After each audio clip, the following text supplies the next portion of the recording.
best friends with while investing in a bunch of other things, and that $50,000 investment would be worth $900 million.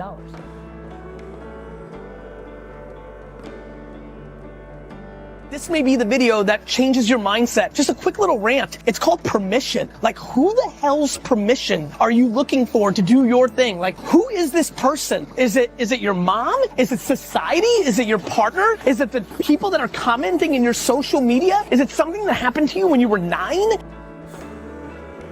You're not the only one who's experiencing feelings of being stuck or a lack of desire. Every single person struggles with a lack of motivation at some moment or another. Some of us have to deal with it daily, while others are fortunate enough to simply have issues with it on occasion. But you can get out of that rut if you figure out why you're feeling that way in the first place, and then take steps to improve your mental, physical, and emotional well-being by adjusting your lifestyle. Asking yourself about the bigger picture and what you actually want is one of the most crucial things you can do to get out of your unmotivated rut. A strong motivating factor is having a good, strong purpose for what you're doing. Perhaps you have a financial justification. You might desire to write a script that will lead to incredible professional prospects. Maybe you want to create a world-changing app. Your motivation could be as straightforward as wanting to support your family. If you struggle to devise a personal justification, consider those who depend on you. Maybe other team members, a subordinate who looks up to you for professional leadership, or just a significant client. Starting is one of the simplest strategies to overcome a lack of motivation. Make a timeline for when you will act, because getting started is frequently the most difficult element of moving forward. This is a great way to motivate oneself to just start. This is a method to get oneself to act because most people are trained to keep their appointments. Plan your project for the most productive times of the day, or set up time blocks if you prefer.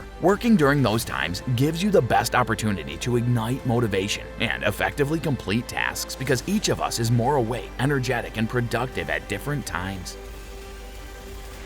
What permission are you looking for? I'm just so tired of, so many people are using me right now to give them permission to do stuff, and it is my literally greatest feeling of my life. The feeling that I, through my content every day on Instagram or my podcast, am giving you permission to win excites the shit out of me. But my friends, and I can't even contain it, very simply, can you answer this for me?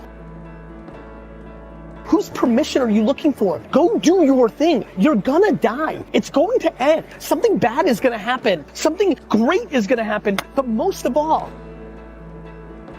nothing's gonna happen unless you do something. Please stop looking for permission. Please go do that thing you wanted to do. Ask that person out. Start that company. Quit that. You can always get another. Stop asking for permission. Make the end of this year the moment that you finally make 2018 the year when you start living your fucking life. Long before I was Gary Vee, this is what I was doing for my high school friends who were doing stupid things like drugs and alcohol or driving drunk because they wanted to act cool in front of somebody. This is just about self-esteem. It's so simple, it's almost overly emotional for me. This is about self-esteem. The way I choose to do it, and this is how I do it, is I go directly at it. Every one of us can think of somebody we care about right now that's just not doing it right. And all you have to do is sit them down and tell them they're not doing it right. But we don't want to do that because we'd rather not short-term hurt their feelings and let them fail long-term.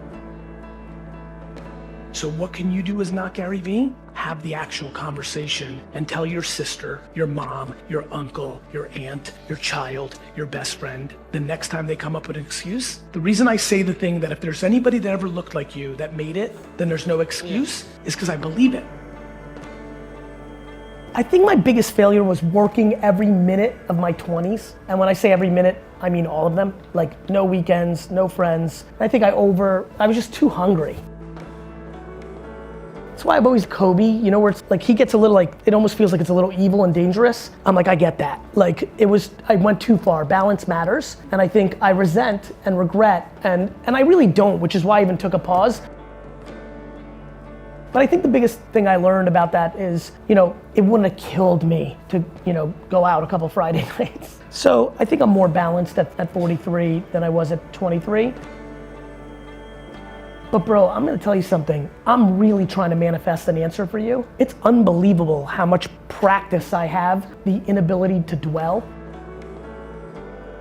I passed on Uber twice on the angel round from one of the people that I was best friends with while investing in a bunch of other things, and that $50,000 investment would be worth $900 million. That was a mistake.